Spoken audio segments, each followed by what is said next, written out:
अरविंद केजरीवाल, ये नाम तो आपने इंडियन पॉलिटिक्स में जरूर सुना होगा।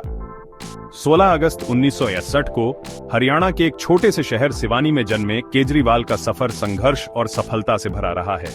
उनके पिता गोविंद राम केजरीवाल एक इलेक्ट्रिकल इंजीनियर थे और मां गीता देवी एक गृहिणी। अरविंद जी की शुरुआती पढ़ाई कैंपस स्कूल हिसार से हुई। बाद में उन्होंने सोनीपत के होली चाइल्ड स्कूल में भी पढ़ाई की। छोटी उम्र से ही केजरीवाल बहुत तेज थे और उन्हें नई चीजें सीखने का बहुत शौक था। ये उनकी पढ़ाई में साफ दिखाई देता था। वो हमेशा से ही पढ़ाने में बहुत तेज थे और हमेशा टॉप करते थे। 1985 में उन्होंने बहुत ही कठिन IIT JEE परीक्षा पास की। ऑल इंडिया रैंक 5 पे स्टेट के साथ उन्होंने IIT खड़गपुर में दाखिला लिया। IIT खड़गपुर में केजरीवाल ने मैकेनिकल इंजीनियरिंग की पढ़ाई की। पढ़ाई के साथ साथ वो बाकी एक्टिविटीज में भी BRHJ कर हिस्सा लेते थे। उनके प्रोफेसर और बाकी स्टूडेंट्स उन्हें एक मेहनती और होशियार स्टूडेंट के तौर पर जानते थे, जो हमेशा गरीबों की मदद के लिए तैयार रहता था। IIT खड़गपुर के दिनों ने उन्हें एक नेक इंसान बनने में बहुत मदद की।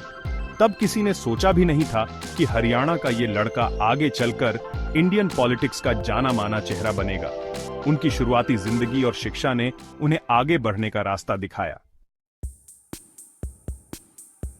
1979 में IIT खड़गपुर से ग्रेजुएशन करने के बाद अरविंद केजरीवाल जमशेदपुर में टाटा स्टील में नौकरी करने लगे।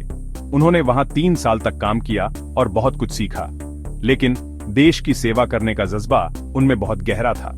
1992 में उन्होंने एक बड़ा फैसला लेते हुए टाटा स्टील की अपनी अच्छी तनख्वाह वाली नौकरी छोड़ दी। केजरीवाल का अगला लक्ष्य था सिविल सर्विस एग्जामिनेशन पास करना। उन्होंने बहुत मेहनत और लगन से इसकी तैयारी की, घंटों किताबों में डूबे रहे और कोचिंग क्लासेस भी अटेंड की। उनकी मेहनत रंग लाई और 1999 में उन्होंने सिविल सर्विस एग्जामिनेशन पास कर ली। वो इंडियन रेवेन्यू सर्विस यानी IRS में बतौर assistant commissioner of income tax join कर लिए। इनकम टैक्स डिपार्टमेंट में उनका काम बहुत ही ईमानदारी और लगन से किया। उन्हें एक ईमानदार अफसर के रूप में जाना जाने लगा, जो कभी भी किसी के दबाव में नहीं आते थे। केजरीवाल की ईमानदारी और लोगों के लिए लड़ने का जज्बा सिस्टम में रहते हुए भी कम नहीं हुआ। साल 2000 में उन्होंने आगे की पढ़ाई के लिए अपनी नौकरी से 2 साल की छुट्टी ले ली। ये फैसला, जो देखने में मामूली लग रहा था, आगे चलकर एक मुद्दा बन गया। सरकार का कहना था कि उन्हें वापस आने के बाद कम से कम 3 साल और काम करना होगा, लेकिन सिस्टम से निराश होकर और लोगों के लिए सीधे काम करने की चाहत में केजरीवाल ने 2006 में दिल्ली में joint commissioner of income tax के पद से इस्तीफा दे दिया। ये फैसला उनकी जिंदगी का एक महत्वपूर्ण मोड़ साबित हुआ, जिसने उन्हें एक्टिविज्म और राजनीति की राह पर ले आया। इनकम टैक्स अफसर के तौर पर काम करते हुए ही अरविंद केजरीवाल ने समाज सेवा शुरू कर दी थी। 1999 में उन्होंने अपने दोस्त और साथी मनीष सिसोदिया के साथ मिलकर परिवर्तन आंदोलन की शुरुआत की।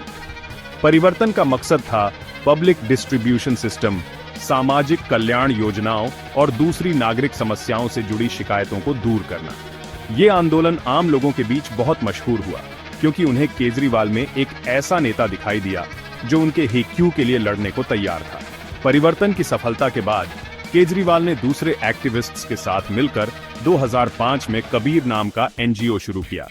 कबीर का मकसद था RTI यानी राइट टू इंफॉर्मेशन एक्ट के जरिए सरकार में पारदर्शिता और जवाबदेही को बढ़ावा देना।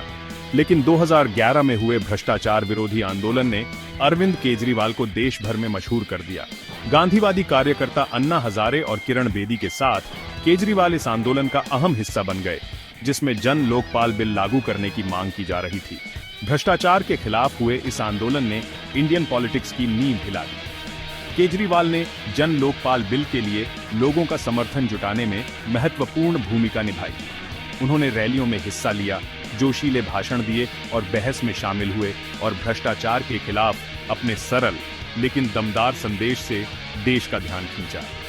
हालांकि सरकार शुरुआत में लोकपाल बिल के लिए एक जॉइंट ड्राफ्टिंग कमेटी बनाने को तैयार हो गई थी, लेकिन बाद में कई अहम मुद्दों पर पीछे हट गई। मौजूदा राजनीतिक व्यवस्था से इसी मोहभंग और भ्रष्टाचार विरोधी आंदोलन के लिए भारी जन समर्थन ने केजरीवाल को सक्रिय राजनीति में उतरने के लिए प्रेरित किया। अक्टूबर 2012 में उन्होंने आम आदमी पार्टी यानी AAP के गठन की घोषणा की, जिसने उनके जीवन और भारतीय राजनीति में एक नए अध्याय की शुरुआत की।